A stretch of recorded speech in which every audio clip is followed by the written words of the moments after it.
எல்லாருக்கும் வணக்கம். Cheese kitchen click பண்ணதுக்கு ரொம்ப நன்றி. இன்றைக்கி சீஸ் கிச்சன் சேனலில் வந்து ஒரு கிரேவி ரெசிபி தான் பார்க்க போகிறோம். ரொம்ப ஈஸியாக ரொம்ப சுவையாக இருக்கிற இந்த கிரேவி சப்பாத்தி, பரோட்டா, இட்லி, தோசை, நான் எல்லாத்துக்குமே வந்து சூப்பராக இருக்கும். இது வந்து ஹோட்டலில் செய்கிற அந்த ஆலு கிரேவி மாதிரியே வந்து ரொம்ப சுவையாக இருக்கும்.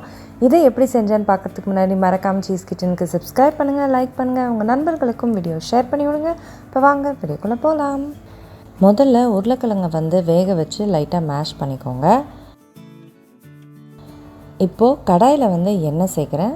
எண்ணெயில் சீரகம் சேர்க்குறேன். சீரகம் சேர்த்துட்டு பூண்டும் பச்சை மிளகாயும் சேர்க்குறேன். இப்போ இதை வந்து ஒரு ஃபியூ செகண்ட்ஸ்க்கு சாட்டே பண்ணால் போதும். அடுத்தது வெங்காயம் சேர்க்குறேன். வெங்காயம் பார்த்திங்கன்னா லைட்டாக தான் நான் சேர்த்துக்க போகிறேன், கொஞ்சோண்டு தான். ஏன்னா மெயின் இன்க்ரீடியண்ட்டே வந்து இதில் தக்காளி தான். ஸோ அதனால் வெங்காயம் லைட்டாக தான் சேர்த்துக்கிறேன். நீங்கள் சேர்க்காம விட்டால் கூட ப்ராப்ளம் இல்லை. ஸோ வெங்காயம் வந்து நல்லா குக் ஆகிடுச்சு ஒரு 4 மினிட்ஸ்க்கு. இப்போ வந்து அரைச்ச தக்காளி விழுது சேர்க்குறேன். இப்போது தக்காளியை வந்து நம்ம ஸ்பைசஸோடு குக் பண்ண போகிறோம். அதுக்கு நான் சில்லி பவுடர் சேர்க்குறேன், மஞ்சள் பொடி சேர்க்குறேன், கொரியாண்டர் பவுடர் சேர்க்குறேன், அப்புறம் உப்பு சேர்க்குறேன். இப்போது இது எல்லாத்தையுமே நல்லா மிக்ஸ் பண்ணிக்கணும். நல்லா மிக்ஸ் பண்ணிவிட்டு இதை வந்து ஒரு 5 நிமிஷமாவது நல்லா குக் பண்ண விட்டுருங்க. இந்த எண்ணெயிலே அது சூப்பராக குக் ஆகிடும். ஸோ நல்லா குக் ஆகிடுச்சு, 5 நிமிஷம் ஆகிடுச்சு. இப்போ இதில் வந்து நான் சொன்னேன் இல்லைங்களா, உருளைக்கிழங்கு வேக வச்சு மேஷ் பண்ணிக்கோங்கன்னு, அதை தான் நான் வந்து ஆட் பண்ணிகிட்ருக்கேன். இப்போது இதை வந்து நல்லா மிக்ஸ் பண்ணிக்கோங்க. உருளைக்கிழங்குல எல்லா இடத்துலையும் மிக்ஸ் ஆகிட்டோம்.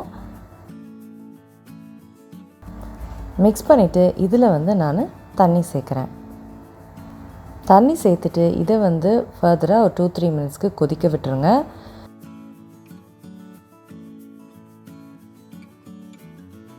கொதிக்க விட்டுட்டு அப்புறம் நான் வந்து கஸ்தூரி மேத்தி சேர்க்குறேன்.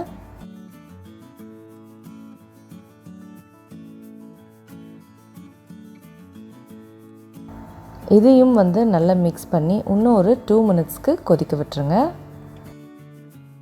நல்லா கொதி வந்துடுச்சு. இப்போ கடைசியாக கொத்தமல்லி சேர்த்துட்டா அவ்வளோதாங்க, இந்த சூப்பரான ஆலு கிரேவி ரெடி ஆகிடுச்சு. நல்ல டெலிஷியஸாக இருக்குங்க. இது வந்து நிறைய டிஷ்ஷஸ்க்கு இது வந்து ஒரு சைட் டிஷ்ஷாக சூப்பராக இருக்கும். ஸோ கண்டிப்பாக ட்ரை பண்ணி பாருங்கள்.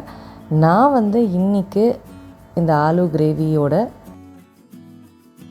சப்பாத்தி தான் வச்சு சாப்பிட போகிறேன். ஃபுல்கா வச்சு சாப்பிட போகிறேன். ஃபுல்காக்கும் சூப்பராக இருக்கும். ஸோ கண்டிப்பாக ட்ரை பண்ணி பாருங்கள், டெலிஷியஸாக இருக்கும். நான் உங்களை சீக்கிரமாக அடுத்த வீட்டில் சந்திக்கிறேன். வணக்கம்.